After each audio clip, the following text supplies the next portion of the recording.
As I have aged, balance has gotten better, but I've also realized that balance doesn't mean all four quadrants get 25% all the time. It means that one quadrant may get 75% while the others are getting 7.5%. It may mean that my family is getting more attention in this area than my business, or vice versa. So really how I personally define balance right now is knowing what is the most important things in my life.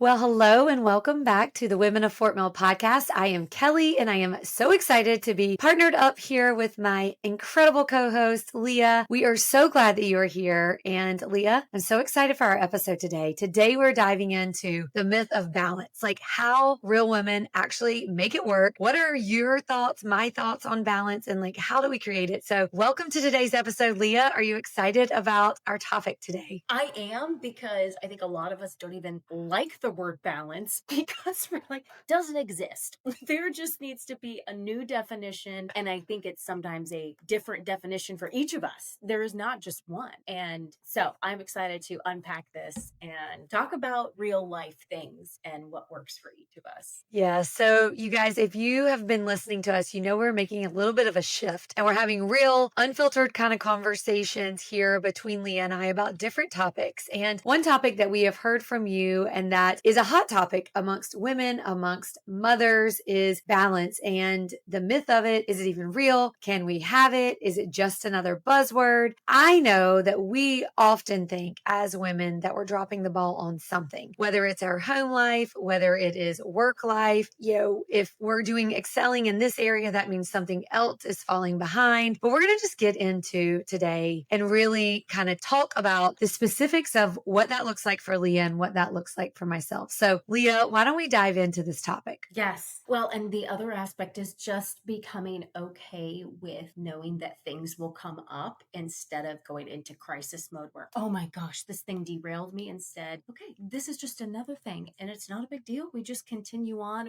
without this fire flight mode immediately, and that creates more stress. And so a question that I have for you is, you have two teenage daughters, many growing businesses, as all the women who listen in know, but you're always showing up with energy and joy and have this infectious presence that people love. And I know you and I have talked about this before, but a lot of times people don't know what goes on behind the curtain, and that's okay. Not everybody needs to know, but you're able to handle a lot of these, sometimes bombs dropping in life and still show up with a lot of grace and energy that is contagious to others. So how do you do that? How do you find that Well, thank you. That's so sweet. So I think as I have aged, balance has gotten better, but I've also realized that balance doesn't mean all four quadrants get 25% all the time. It means that one quadrant may get 75% while the others are getting 7.5%. It may mean that my family is getting more attention in this area than my business, or vice versa. So really how I personally define balance right now is knowing what is the most important things in my life. For me, my family is number one. It is my priority. My children, they are both in high school. My husband, my family life is the priority. So if something is coming up and I'm in the middle of a work day and something for my children comes up, they need me, they want to have a conversation with me that is important, I need to go to an appointment, then everything else just gets dropped. Mhm. I cancel an appointment. I just schedule around it. And that is the priority. So when it comes to balance, that is my number one priority. My next priority is my family and then my business. And I love my friends, but my friends are not at the top of my priority right now. It doesn't mean I don't want to be with them. It doesn't mean I don't miss them, but these other things are at a higher priority. So an example of what that looks like behind the scenes that people don't know. And I actually have been really trying hard to show that on my Instagram, because I do get up at 4:30 or 5 o'clock in the morning and I will work from 5 to 8 a.m. if we have a 8:30 or a 9 o'clock appointment, or I'm going to spend one-on-one with my child. I'll get up early so I can get that balance,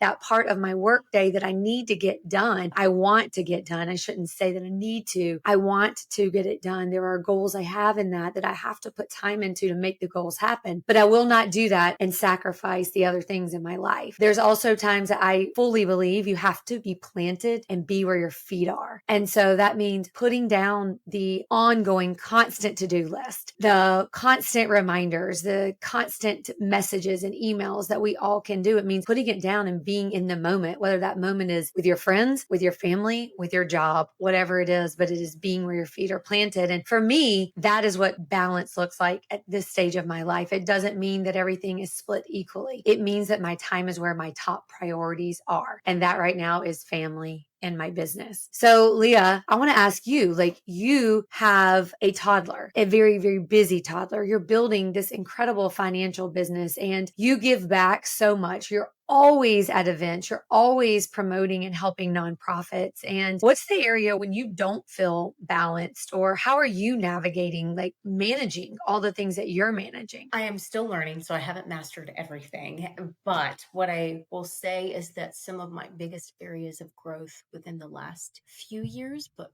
really the last year, has been my need to control when I don't have to control everything and I'm able to step back and allow things to happen. Stress is reduced. So the same amount of things that are going on, I mean, Kelly, you know this, but every mom is busy. But then when you are blessed with children that are here on this earth to teach you things, and that sometimes manifests in challenges that you would have never thought you would have as a mom, whether it's related to their health or well-being. My son is my number one priority. The same that you said, like if your daughters call and they need something, it is truly important. Something happens with my son, everything else drops. Of course, that is one of the gifts of having a business, is that while we are very intentional with where we spend our time and we really try to create buffer and space for unexpected things, if something's really urgent, I mean, we'll drop everything and address what is more Absolutely. important. So yeah, I think the biggest growth in my life that has allowed me to handle more and not be a walking flame it's just like, wow, her life's on fire all the time, and not have it come across that way, is learning how to give up some control and trusting that if you give your all and your best to every area, that is what we're called to do. And so it is removing this feeling of, I have to prove myself, I have to prove myself. And instead, I am always going to do my best, and I'm going to release the stress of having to be who people think I need, I think they want me to be, or who I should show up as. And just know my confidence comes from knowing I'll always do my best. And that's literally all we can do. So that has been a game changer, both on the personal and business side. And last night I was just talking to my husband and I said, I've experienced massive growth, especially in the last 18 months. And I have released more and had less stress than ever before. That's a gift, but it did not happen overnight.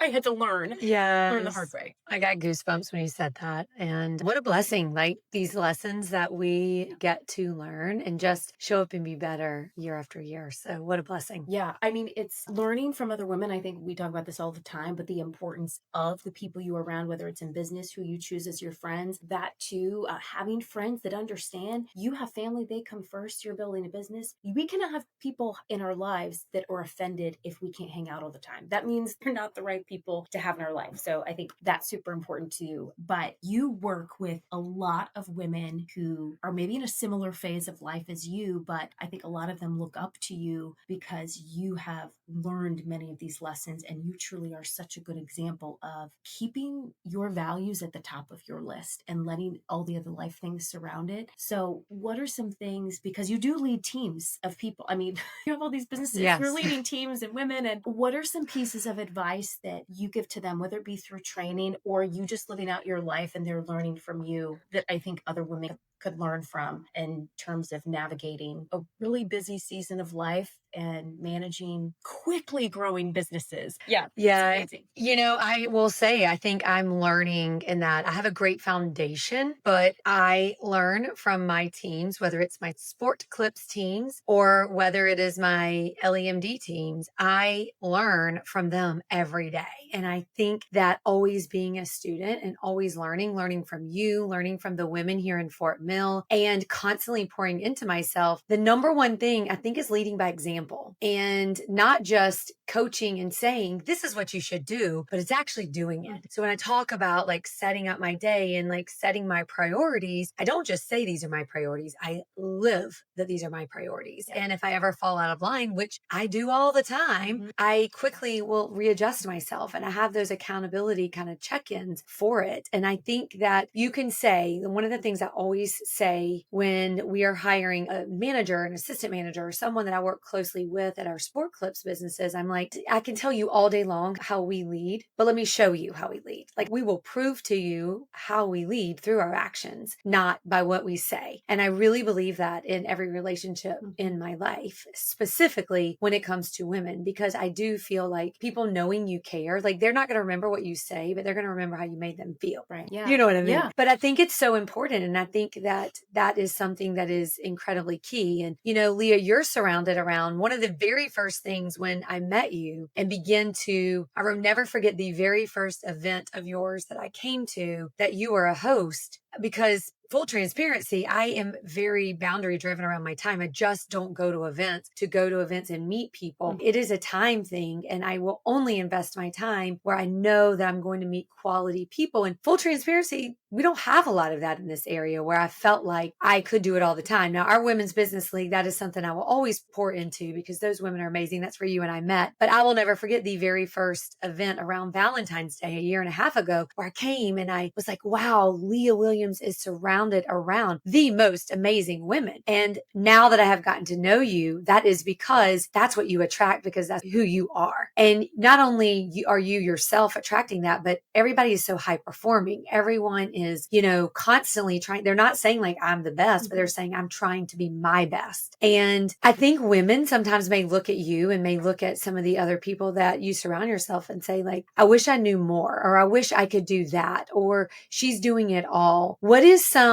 like advice, or what are some of maybe those characteristics that you see when you're like, hey, I want to connect with that person, or I really like that person, I want to bring them into my circle, because your connections are so top notch and it's a huge standout within our community. So I would love to know that. Well, thank you. I feel that I have received one of the greatest gifts, which is women specifically that are truly outstanding, that add so much to my life. And this has been, you know, a long journey. I think when you get into business, and, you know, I've always been entrepreneurial. I mean, I had a one night restaurant when I was 12 years old in our house. So I've always had this entrepreneurial spirit in me. But I'd say about 10 years ago, when I really started to build, I thought about, you know what, I don't know everything. You know, I'm not always the smartest person in the room. And honestly, I don't want to be. I want to be in rooms where everyone else is smarter than me to learn. But what is something that I can do that will enhance or improve the lives of the others that I'm around? So that became my number one focus, is adding value. And I found that it also was what I needed, because it made me feel fulfilled. So instead of worrying about everything, I have tried to focus on what helps me add value to others around me and not worry about the end result, whether that's business. If it's supposed to happen, it will, but I don't worry about it, because all I know is that me adding value to somebody else's life is really what matters. And I know that I'm going to get fulfillment from doing that anyway. So I win either way.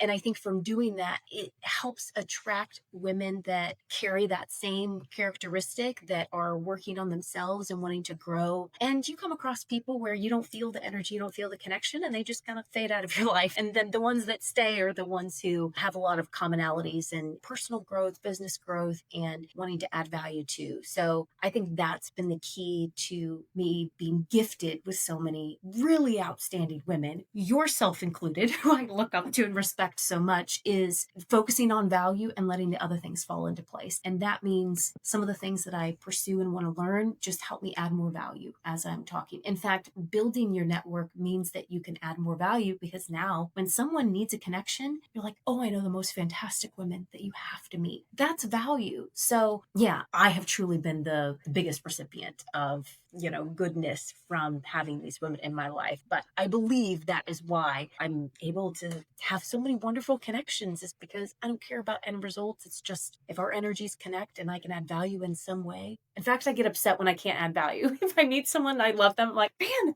what can I do for you? Yeah. And sometimes there doesn't need to be something. Things will evolve. And if we're supposed to connect further, we will. But it's just a blessing to meet wonderful women. We've talked about in the past, a couple of previous episodes, your routines, the things that keep you grounded, that allow you to handle really what I don't think a lot of people could in terms of stress and requirements, to-do lists. Could you reiterate a couple of the things that are just non-negotiables for you, that without them, you wouldn't be able to operate in the manner that you do with efficiency, and just what you said you had a good foundation. What are some of the key basics to you having that strong foundation? Yeah. Well, when I take it back to, how we started this episode about balance, the main thing that I think helps me put that into play is calendar and setting up my time. Every Sunday, I sit down with my calendar. I have a meeting with my calendar.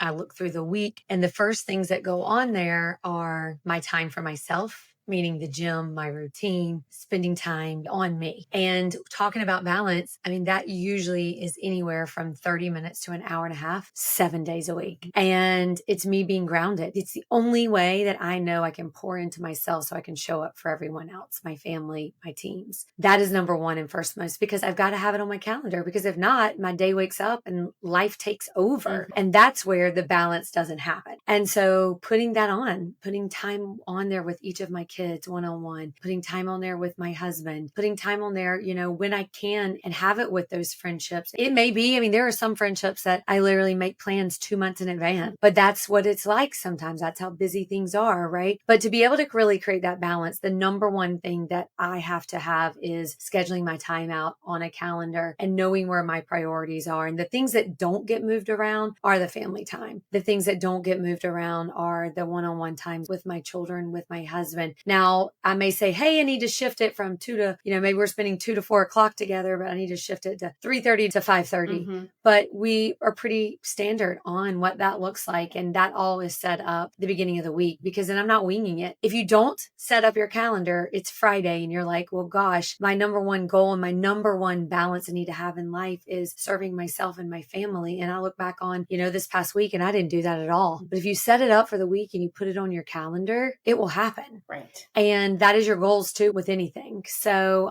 Leah, what's one piece of advice? I know moms are listening right now thinking like, oh my gosh, like I have no balance in my life. I don't even know where to begin with balance. So they feel like they're failing at balance. As we close up this episode, like what is a piece of advice for that mom who's thinking like, I'm failing at balance? What do I do? Where do I start? What do you say to them? A couple things come to mind. One is realizing that the season that you're in now is not the season that you will always be in. And that means that the priorities that you have for yourself now will evolve and change. So you don't have to fit everything in to this season. It might mean that you have to make sacrifices, but the sacrifices that you're making today, as an example, instead of watching Love is Blind for 3 hours, maybe you decide, what, my values dictate and require me to study for 30 minutes, a topic that I know is going to make me better in my business, and spend an extra hour with really intentional time with my husband. So I'm going to plan an activity, or with my children. So it might mean technically a sacrifice, but I think once we start to alter, we're actually getting more joy, fulfillment, and result from that same amount of time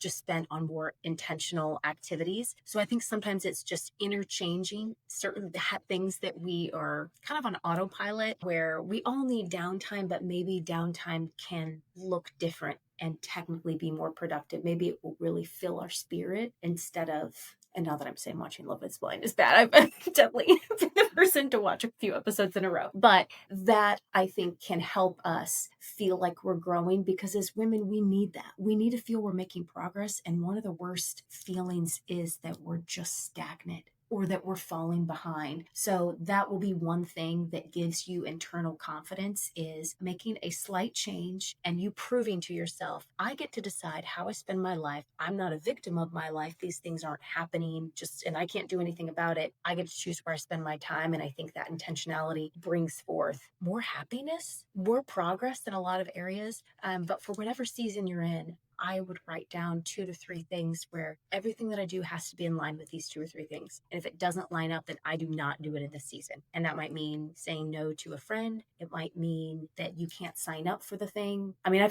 I've said no more now than ever in my life. And it takes some adjusting, especially if you're the person that's like, yeah, I can do it. Yeah, I'd love to be there. And you really want to. You want to show up. But your 2 or 3 things for this season, you just say no to everything else. And then you don't waste energy thinking about, should I not? Will I disappoint this person? If it doesn't line up, it's just a no. You move on. So those are just basic, nothing groundbreaking, just easy things that I feel like mentally could save us some energy. And then when we're intentional with the time we have, we'll find that we actually feel more productive and get more joy out of the things we're choosing to do. But I always look at you as you have really mastered having your activities line up with your values. And I think that's what every woman really wants. So, ladies, for all of you listening, whether you're juggling kids or maybe even aging parents or just doing your best to manage expectations, you are certainly not alone. I think one of the key things that Kelly and I will always advocate for is having the right women in your life. I think that's a really key part of feeling successful. So I don't think balance is really a relevant word anymore. I think it's just your life you get to create. Kelly, what would you say in closing? Yeah, no, I agree completely. And it doesn't have to be perfect. I think when we hear the word balance, we think that it has to be this round, divided, and everything is perfect in every quadrant. But rather it being like a perfect balance, truly think about the anchoring, what gives you peace and what is important in this season of life. And it will change. It changes, every quarter, every 6 months, every year, every season as you have kids, as they get older, their different seasons, your work, your family, all of it changes. And that is okay. And I think that when we as women can support each other and can support, what our specific individual priorities are, and that generates balance and give people grace. I love you mentioned that women show up and give both of us grace. We don't have to see our friends every single weekend to know that they're friends. And that truly, really, really can mean a lot. So I enjoyed today's episode. I know we always learn so much when we're talking, and this specific topic is something that I think every woman can relate to. So we would love to hear your feedback. And if this episode resonated with you, please share it with a friend, leave us a message on Instagram, or share this podcast on Instagram and tag us. We would love to share you as well. And of course, we would always love you to leave us a 5-star review wherever you're listening to the podcast, and sign up for the newsletter over on Instagram at Women of Fort Mill Podcast. Until the next time, we want you to keep showing up, show up for each other, and remember that balance doesn't have to be perfect. We're all in it together. We'll see you on another episode of Women of Fort Mill Podcast.